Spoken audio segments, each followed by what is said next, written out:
ആക്രോശിക്കുന്ന രീതിയിൽ, കൽപ്പിക്കുന്ന രീതിയിൽ, വൺ സൈഡാ, റേഡിയോ പോലെയാ, അങ്ങോട്ടും ഉള്ളു തിരിച്ചിങ്ങോട്ടൊന്നും പറയാൻ പറ്റത്തില്ല. നമുക്ക് കേൾക്കാം. ആ ഒരു പോലീസിങ് ആയിരുന്നു. ഞാൻ ഓർക്കുന്നത് ആ കാലഘട്ടങ്ങളിലൊക്കെ പോലീസ് സംഘടന, പോലീസുകാർക്ക് ആകെ പ്രവർത്തിക്കാൻ പറ്റുന്ന ഒരു സംഘടന പോലീസ് അസോസിയേഷൻ എന്ന് പറയുന്നത്. അതിൽ നമ്മുടെ അഭിപ്രായങ്ങൾ പറഞ്ഞ് മാറ്റങ്ങൾ, ചെറിയ രീതിയിലുള്ള മാറ്റങ്ങൾ മേലുദ്യോഗസ്ഥന്റെ ശ്രദ്ധയിൽപ്പെടുത്താൻ എന്ന അവകാശമുണ്ടായിരുന്നു.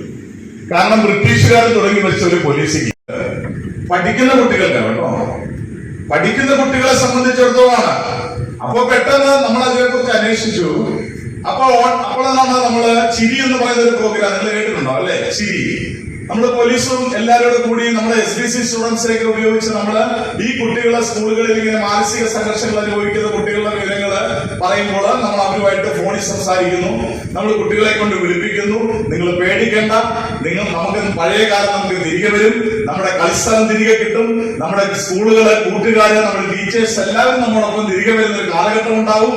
അവർക്ക് ആത്മബലം കൊടുക്കുവാനേ ഞങ്ങള് വനിതാ പോലീസ് ഉൾപ്പെടെയുള്ള ആൾക്കാർ ഫോണിലൂടെയൊക്കെ ഈ കുഞ്ഞുങ്ങളുമായിട്ട് സംസാരിച്ചു. അവിടെയും നമുക്ക് ഈ ആത്മഹത്യയുടെ എണ്ണം കുറയ്ക്കാൻ സാധിച്ചില്ല. പിന്നെയും ആത്മഹത്യ കൂടി വരികയാണ്.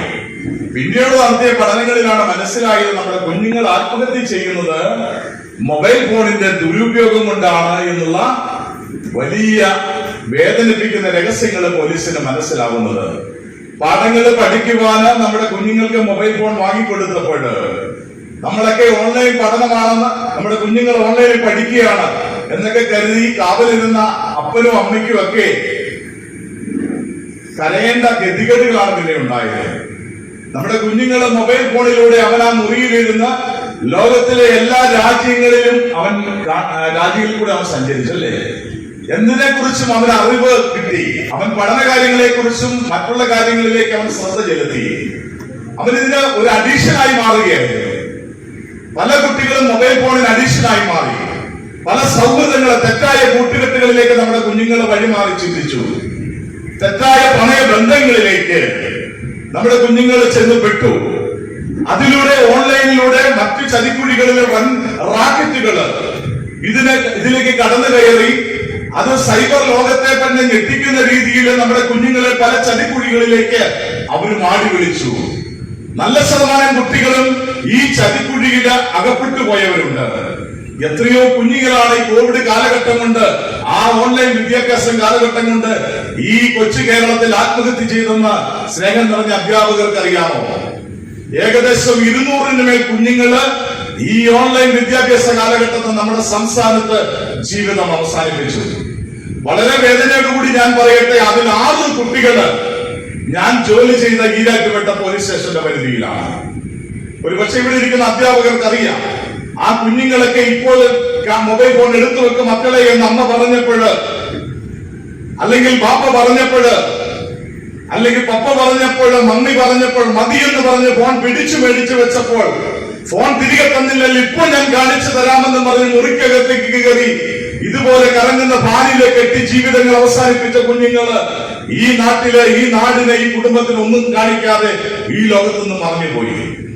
ഞാൻ ഓർക്കുന്ന വേദനയോടുകൂടി സ്നേഹം പറഞ്ഞ അധ്യാപകരെ ഞാൻ പറയട്ടെ, നിങ്ങളാരും ഒരു പക്ഷെ നിങ്ങളുടെ സ്കൂളിലോ ഒരു സംഭവമായിരിക്കാം, അല്ലെങ്കിൽ നിങ്ങളുടെ നാട്ടിലൊരു സംഭവമായിരിക്കാം ഇത് ഉണ്ടായത്. പക്ഷേ ഞങ്ങളെ പോലുള്ള ഉദ്യോഗസ്ഥന്മാരുടെ ഗതികേടെന്ന് ഞാൻ പറയുന്നു, ഗതികേടെന്ന് പറയുന്നു. ഇത്തരത്തിൽ ആത്മഹത്യ ചെയ്ത കുഞ്ഞുങ്ങളുടെ ഇങ്ങനെ തൂങ്ങിയാടുന്ന ശവശരീരങ്ങൾ അഴിച്ചെടുത്ത് പോലീസ് നടപടിക്രമങ്ങൾക്ക് വിധേയമാക്കി കോട്ടയം മെഡിക്കൽ കോളേജിലെ പോസ്റ്റ്മോർട്ടം ടേബിളിൽ കൊണ്ടുപോയിട്ട് ആ കുഞ്ഞിളം ശരീരം വെട്ടിക്കീറി മുറിച്ച് അത് വീണ്ടും തുന്നിക്കെട്ടി മാതാപിതാക്കന്മാരുടെ കരങ്ങളിൽ കൊണ്ടുപോയി ഏൽപ്പിച്ച് തിരികെ വരുന്ന പോലീസ് ഉദ്യോഗസ്ഥൻ പോലീസ് സ്റ്റേഷന്റെ ഏതെങ്കിലും സൈഡിൽ ചേർന്ന് നിന്ന് കണ്ണു തുടയ്ക്കുന്ന കാഴ്ചകൾ ഞാൻ കാണുമ്പോൾ ചോദിക്കും, എന്തിനാണ് നീ കരയുന്നതെന്ന് ചോദിക്കുമ്പോൾ ആ പോലീസുകാരൻ പറയുന്ന ഒരു മറുപടിയുണ്ട്, സാറേ, ഇതേ പ്രായമുള്ള ഒരു മകന്, ഇതേ പ്രായമുള്ള ഒരു മകള് എന്റെ വീട്ടിലുണ്ട്. അവളും ഇതുപോലെ ഫോണിലാണ്, അവനും ഇതുപോലെ ഫോണിലാണ്. ഒന്ന് ചിന്തിച്ചു നോക്കണം. പഠിക്കാൻ വേണ്ടി ഞാൻ ഉൾപ്പെടെ, നമ്മളൊരു അധ്യാപകൻ എന്നതിലുപരി നമ്മളൊരു അപ്പനാണ്, അമ്മയാണ്. നമ്മുടെ പല കുടുംബങ്ങളിലും എനിക്ക് ഉറപ്പുണ്ട്, പല മാതാപിതാക്കൾ, ഇവിടെ ഇരിക്കുന്ന മാതാപിതാക്കന്മാരുടെയും കുടുംബങ്ങളിലെ അവസ്ഥ ഇത് തന്നെയാണ്. നമ്മളെക്കാൾ കൂടുതൽ നമ്മുടെ മക്കൾക്ക് ഇന്ന് ഇഷ്ടം മൊബൈൽ ഫോണിനെയാണ്. അഡിഷൻ.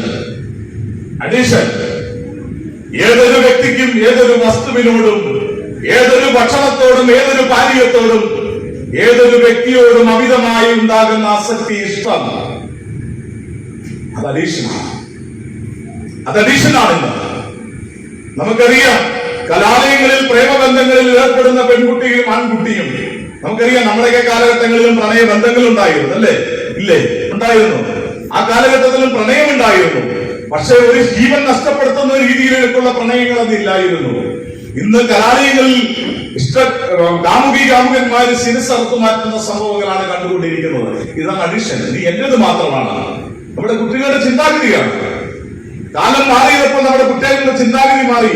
നീ എന്നോട് മാത്രമേ സംസാരിക്കാവൂ, നീ എന്നെ മാത്രമേ ചിരിച്ചു കാണിക്കാവൂ, നീ എന്നെ മാത്രമേ സ്നേഹിക്കാവൂ. സെൽഫിഷ് ആവുന്നു, അഡീഷൻ ആവുന്നു. ഇത് തന്നെയാണ് നമ്മുടെ കുഞ്ഞുങ്ങൾക്ക് ഇന്ന് സംഭവിച്ചത്. മൊബൈൽ ഫോണിന് അമിതമായ ഇഷ്ടം. ഇന്ന് പപ്പയേക്കാൾ മമ്മിയേക്കാൾ അവർക്ക് ഇഷ്ടം ഇത് തന്നെയാണ്. അത് പറയാൻ കാരണം എന്താണെന്ന് അറിയാമോ? ഇതിൽ ആവശ്യത്തിന് വേണ്ട ഡേറ്റ ഇട്ട് കൊടുത്ത് നിങ്ങൾ കുഞ്ഞുങ്ങൾക്ക് കൊടുത്തു. അവർക്ക് ഭക്ഷണം വേണ്ട, വസ്ത്രം വേണ്ട, കുളിക്കേണ്ട, പല്ല് തേക്കണ്ട, ഉറങ്ങണ്ട.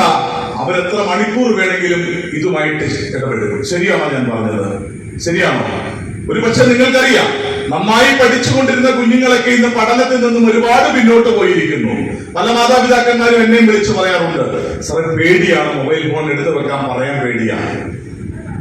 ഇന്നും എത്രയോ കുടുംബങ്ങളിലാണെന്നറിയാമോ ഈ മൊബൈൽ ഫോണിന്റെ ദുരുപയോഗം മൂലം പല കുടുംബങ്ങളിലും ഭാര്യ-ഭർതൃ ബന്ധത്തിൽ പോലും വിള്ളലുകൾ ഉണ്ടാക്കുന്ന സംഭവങ്ങൾ ഇതിന്റെ ഉപയോഗത്തിലുള്ള വ്യത്യാസങ്ങൾ കൊണ്ട് സംഭവിക്കുന്നു. നമ്മളൊക്കെ പറയും നമ്മൾ അധ്യാപകരാണ്, അല്ലെങ്കിൽ ഞാൻ പോലീസ് ഓഫീസറാണ്, അല്ലെങ്കിൽ നമ്മളൊക്കെ സമൂഹത്തിൽ ഉന്നത പദവി അലങ്കരിക്കുന്ന ആൾക്കാരാണ്, നമുക്കിതൊന്നും ബാധകമല്ലെന്നൊക്കെ നമുക്ക് പറയാം. പക്ഷേ എപ്പോഴെങ്കിലും ഇതിന്റെ ഉപയോഗത്തിൽ നിന്ന് നമ്മൾ അല്പം വ്യതിചലിച്ചു പോയാൽ, അല്പമൊന്ന് മാറി ചിന്തിച്ചാൽ, ഏറ്റവും വലിയൊരു ബോംബാണ് ഈ സമൂഹത്തിന് നശിപ്പിക്കുന്ന ഏതൊരു രീതിയിലും ഇതിനെ വളച്ചൊടിക്കാൻ സാധിക്കുന്ന ഒരു വലിയ ബോംബ് തന്നെയാണിത്. ഒരുപക്ഷെ ഇവിടെ ഇരിക്കുന്ന അധ്യാപകർക്ക് പലർക്കും അതിന്റെ ദുരനുഭവങ്ങള്, അല്ലെങ്കിൽ അവരുടെ കൂട്ടുകാരില്, അല്ലെങ്കിൽ ബന്ധുജനങ്ങളില്, അല്ലെങ്കിൽ സമൂഹത്തിലൊക്കെ പലയിടത്തും പല കുടുംബ ബന്ധങ്ങളും ശിഥിലമാകുന്ന രീതിയിൽ ഉണ്ടായ അനുഭവങ്ങൾക്ക് സാക്ഷ്യം വഹിച്ചവരാണ്. അപ്പോൾ ഏറ്റവും വലിയ അഡീഷൻ ഈ സോഷ്യൽ മീഡിയയില് നിങ്ങൾക്ക് ഒരുപക്ഷെ നിങ്ങൾ പ്രതീക്ഷിക്കുന്ന രീതിയിൽ ഒരു ക്ലാസ് തരുവാൻ എനിക്കാവില്ല. ഇതിന്റെ ഈ ഡിവൈസിനെ കുറിച്ച് ആഴമായി പഠിച്ച് കുഞ്ഞുങ്ങളെ പഠിപ്പിക്കേണ്ട ഒരാവശ്യവുമില്ല.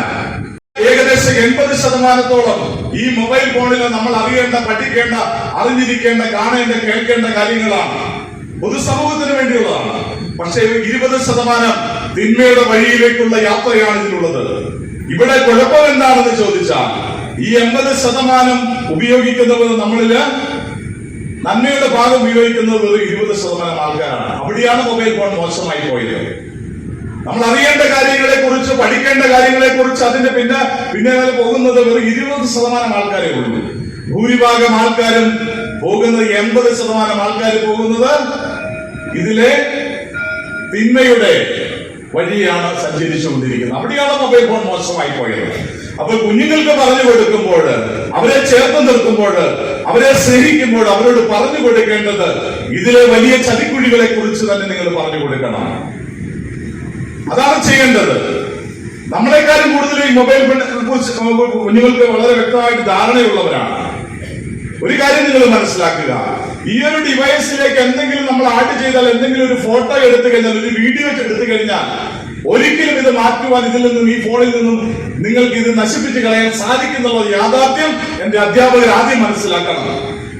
ഈ ഫോണിലേക്ക് നിങ്ങളൊരു വാട്സപ്പ് കോൾ ചെയ്യുക, അല്ലെങ്കിൽ നിങ്ങളൊരു ഫോൺ മെസ്സേജ് ചെയ്യുക, അല്ലെങ്കിൽ നിങ്ങൾ എന്തെങ്കിലും എന്തും ആയിക്കോട്ടെ, നിങ്ങൾ എത്രയൊക്കെ വിദഗ്ധമായ രീതിയിൽ ഇതിൽ നിന്ന് ഡിലീറ്റ് ചെയ്ത് കളഞ്ഞാലും ഞാൻ ഉറപ്പ് തരുന്നു, സൈബർ വിഭാഗം നിമിഷ നേരം കൊണ്ട് നിങ്ങൾ എന്തൊക്കെയാണ് ഇതിലും കൂടെ ഇത് ഉപയോഗിച്ച മേഖലകളെ കുറിച്ച് വ്യക്തമായ അതിന്റെ വീഡിയോ സഹിതം നിങ്ങൾക്ക് എടുത്തുതരാം. ആൻഡ്രോയിഡ് സെറ്റിന്റെ ഒരു പ്രത്യേകതയാണ്, ഉറപ്പായിട്ട് ഞാൻ പറഞ്ഞു. ഒരുപക്ഷെ അതിന്റെ തിക്തഫലങ്ങളെ കുറിച്ച് വ്യക്തമായി അറിയാവുന്നവരുണ്ട്. പിള്ളേരുടെ കൈ കൊടുത്ത നിമിഷ നേരം കൊണ്ട് അവർ ഇതിന്റെ അകത്തുള്ള സകല കാര്യങ്ങളും പുറത്തെടുത്തു തരും. അതിന്റെ അകത്ത് കേരള പോലീസിന്റെ കഴിവൊക്കെ സൈബർ ആൾക്കാരൊന്നും വേണ്ട. നമ്മുടെ കുഞ്ഞുങ്ങൾക്കറിയാം, നമുക്കറിയില്ല. നമുക്ക് പലർക്കും ഇതിനെ കുറിച്ച് അറിയില്ല.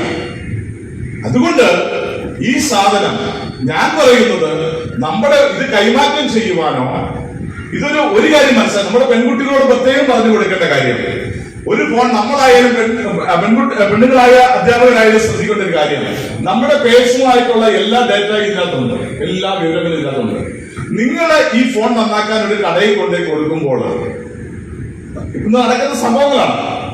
അവിടെ ഇരിക്കുന്നവൻ നമ്മളെക്കാളും വലിയ വിദഗ്ധനാണെന്ന് ആരും മനസ്സിലാക്കുക. അവന് എന്താ ചെയ്യുന്നത്? ആദ്യം ഇതിൻ്റെ അകത്തെ രഹസ്യ വിവരങ്ങളെ കുറിച്ച് അവൻ ആദ്യം തിരഞ്ഞെടുക്കുകയുള്ളൂ. അവൻ എന്നിട്ട് ആദ്യം അത് മാറ്റും. അതൊക്കെയാണ് ചെയ്തുകൊണ്ടിരിക്കുന്നത്. പോലീസ് പല കേസിലും